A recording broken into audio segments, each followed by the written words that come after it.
Hello guys, நான் உங்கள் மனோஜ். அதாவது ஒரு சிலர் கமெண்டில் கேட்டிருந்தீங்க, மார்னிங் ஒர்க் அவுட் பெஸ்ட்டா ப்ரோ இல்லை ஈவினிங் ஒர்க் அவுட் பெஸ்ட்டா ப்ரோ அப்படின்னு கேட்டிருந்தீங்க. ரெண்டுமே பெஸ்ட்டு தான் ப்ரோ. அதாவது மார்னிங் நீங்கள் ஒர்க் அவுட் பண்ணும்போது பார்த்தீங்கன்னா அந்த டே ஃபுல்லாகவே நீங்கள் ஒரு மென்டலி பாசிட்டிவ் ஃபீலோடு இருப்பீங்க. நம்ம சிஎன்எஸ் ஸ்டிமுலேஷன்லாம் ஜாஸ்தியாகி நம்ம ஒரு ஒரு அதாவது ஸ்ட்ரென்த்தோடு நம்ம போவோம் எந்த ஒரு விஷயத்துக்கும். செகண்ட் ஒரு விஷயம் என்னென்னு பார்த்தீங்கன்னா, இப்போ நம்ம நைட்டு ஃபுல்லாக சாப்பிடாமல் எம்டி ஸ்டொமக்கில் இருக்கிறதால காலையில் லைட்டாக தான் நம்ம ப்ரீ ஒர்க் அவுட் மீல் எடுத்துகிட்டு வரதால நம்மளால் ஈவினிங்கை கம்பேர் பண்ணும்போது மார்னிங் இன்டென்ஸாக நம்மளால் ட்ரெயின் பண்ண முடியாது.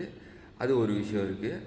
இப்போ இதுவே நீங்கள் ஈவினிங் பண்ணிங்கன்னா, இப்போ காலையில் சாப்பிட்ருப்பீங்க, ஆஃப்டர்நூன் சாப்பிட்ருப்பீங்க, evening pre workout meal எடுத்துருப்பீங்க. அப்போது நீங்கள் இன்டென்ஸாகவும் எனர்ஜெட்டிக்காகவும் நீங்கள் பண்ண முடியும்.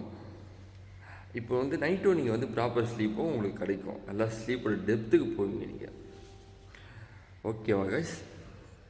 அதாவது ரெண்டுமே நான் பெஸ்ட்டுன்னு தான் சொல்லுவேன். உங்களுக்கு எந்த டைம் நீங்கள் ஃப்ரீயாக இருக்கீங்களோ அதுவே நீங்கள் யூஸ் பண்ணிக்கோங்க. ஆனால் லேட் நைட் ஒர்க் அவுட் மட்டும் யாருமே பண்ணாதீங்க. ஏன்னா நீங்கள் லேட் நைட்டாக எந்த ஒரு ஸ்போர்ட்ஸ் ஆக்டிவிட்டீஸும் நீங்கள் பண்ணும்பொழுது அதாவது சென்ட்ரல் நர்வஸ் சிஸ்டம் ஸ்டிமுலேஷன் ஆகி அதாவது உங்களுக்கு தூக்கமே வராது. ஏதோ யோசனைகளில் தான் நீங்கள் இருப்பீங்க. அதனால் மசில் ரெக்கவரி ப்ராப்பராக ஆகாது கைஸ். ஓகேவா?